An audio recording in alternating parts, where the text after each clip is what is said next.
Welcome back, everybody, to our FDI file on Kazakhstan. You're watching CNBC. We are at the Kazakhstan Business Forum at the banqueting house here in central London, where Kazakh leaders in business have been meeting with potential investors.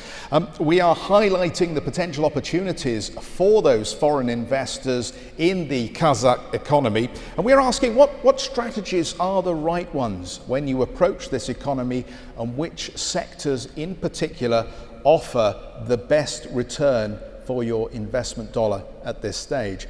Minister, if I come to you, what restrictions are you going to place on me, though, as a foreign company that comes to you and says, great, I see an opportunity, I want to be a part of what's going on in your country, but I also want to be in charge of where that money goes? Can I be a solely owned foreign enterprise operating today in Kazakhstan? Or can I at least be a 51% shareholder in that new venture? Definitely, there are no restrictions. You can be a sole investor or you can be a controlling investor.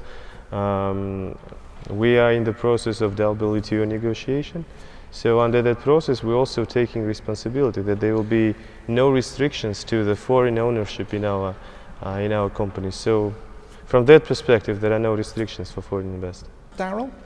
The reality of Kazakhstan, it is landlocked, and it is more expensive to do work in a place like Kazakhstan. So, producing for a global economy is going to be tough, because bringing things in, moving them out.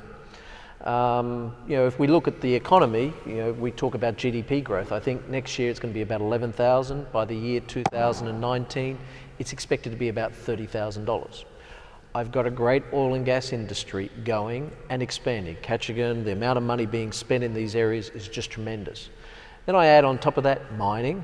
When I start building the roads, they're going to be more accessible. Grain, huge amounts of grain. And something like 2/3 of the world's energy infrastructure for the year 2030 still has not been built. And if we think of Kazakhstan being somewhere between Asia and Europe, we're the roadway. So we're going to see roads, rail, pipes, lines, everything coming through this country. This is the gateway. So you look at it from a very positive perspective. These are the industries that you look at.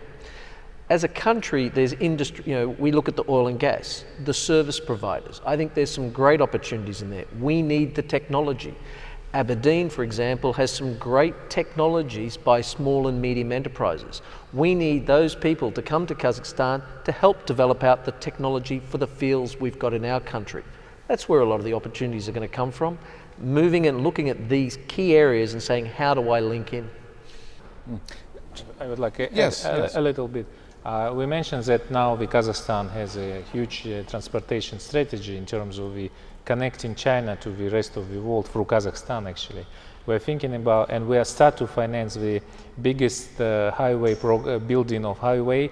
It's a route from Hamburg actually till the west of China through territory of Kazakhstan.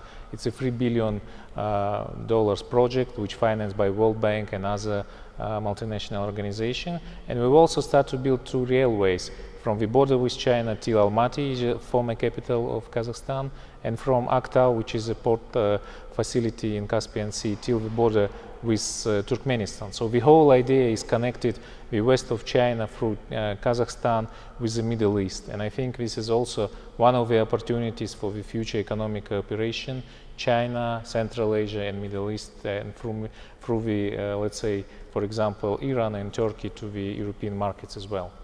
But let's talk about some of the challenges as well. So Richard, you have tremendous business experience all around the world. Could I ask you to comment perhaps on some of those challenges? From our side in the government, we've got to find a way of short-circuiting, what is, and I think Karen would agree with me, a pretty daunting bureaucracy that faces these companies when they come in and want to do business. And right now, I think we've got a real big problem when it comes down to the implementation of governance in getting people to understand that this is not something that you sort of do once every half year or the year end for accounting purposes. It's done every day. And if people actually want to do their jobs better, they've got to be able to demonstrate that they are actually adopting these management techniques. And it's in their interest to do so. And increasingly, and it's back to the point somebody raised here about, the process of due diligence, when investors want to come into us, I think they need to be much more aggressive in terms of forcing out answers on these issues.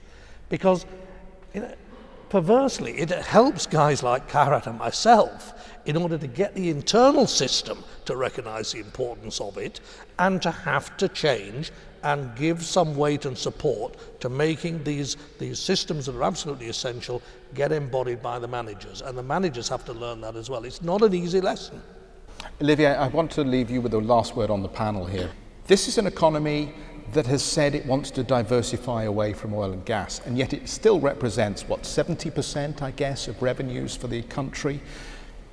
If we have a double-dip recession globally that unfolds over the next 12 to 18 months, can Kazakhstan come through that and remain strong, given its reliance on that single source of revenue?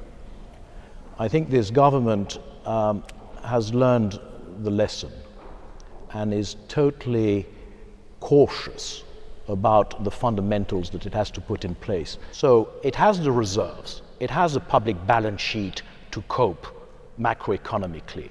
What I think is the issue is, will they be able to continue to implement, I would say, investor-friendly and competitive open economy? That's the only way it's going to diversify, and it's up to them. But if they don't do it now, I don't know who will do it. The case for Kazakhstan. The minister offered assurances there are no restrictions on foreign ownership, while Darrell warned about the reality of investing in landlocked territory. Kairat went on to point out the potential for investing in infrastructure with Kazakhstan's ambitious transport strategy. Sir Richard commented on the challenges of negotiating a pretty daunting bureaucracy. And finally, Olivier reiterated the government's continuing need to implement investor-friendly and competitive policies to diversify away from hydrocarbons.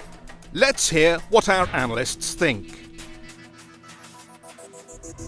They obviously want to provide the incentives for investment, but they've also got the upper hand in the sense that they've now the legal arrangement through which all production sharing agreements or any one-to-one agreements are typically a one-to-one agreement rather than an open tender they have with Western oil companies, but other companies as well, is that ultimately because of the new laws they've introduced, if there's any contractual disagreement and it goes to outside international arbitration, that can ultimately be made null and void by the Kazakh government. So the Kazakh government maintains ultimate sovereignty despite the fact that you may be 100% owner. There is simply a need for large amounts of investment, and Kazakhstan itself cannot do all the investments that potentially they could be doing, that are possible to explore all these assets and go into all these assets.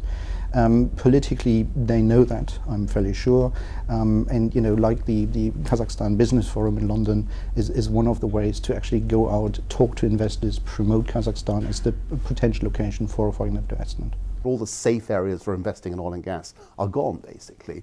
And of necessity, investors will have to manage these risks as best they can. For the mainstream investor, for those that don't have a particular, their risk profile, if you like, doesn't necessarily involve them in oil and gas, they're going to be a lot more fickle. Kazakhstan isn't a great populous country with a big emerging middle class where the likes of Walmart or Tesco would want to get involved necessarily. Their risk profile is different in that sense. So the question of whether it presents itself as a real opportunity for you, being aware of the risks, really is dependent on your own risk profile and your own risk appetite, really.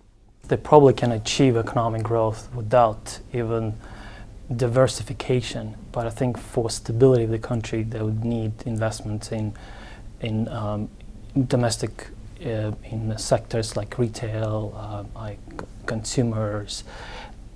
to increase the living standards of the population. Diversification, I think, for the macroeconomy is inevitable.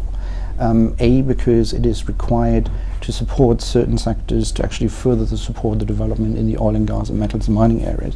At the same time, the money that is flowing into the country, people increase spending again. So retail, for example, is going to be attractive. We've recently seen more and more people, institutional investors, private equity investors, going back into considering retail investments in Kazakhstan. What's stifling there again? It's the state structures. It's the emphasis on the national champion, and everything geared in and around the state. There's no genuine support of an independent, cultivating an independent private sector in that sense. And unless it does that, it won't seriously get the kind of development it wants. A broader-based industrial sector, a broader service-based sector, and that really will give greater depth and diversity to the economy. But that requires some serious political changes and implementing it on the ground. We had quite angry investors who lost the money. But again, I mean, if they stick around, they probably would have recovered some. And that's I guess, the lessons that you learn in some of those emerging markets. If you're prepared to take the risk and stick no matter what, you will be rewarded. And there we must end. Thanks to our panel for the insights that we were provided with today. This has been the CNBC FDI file on Kazakhstan. Thank you everybody for watching.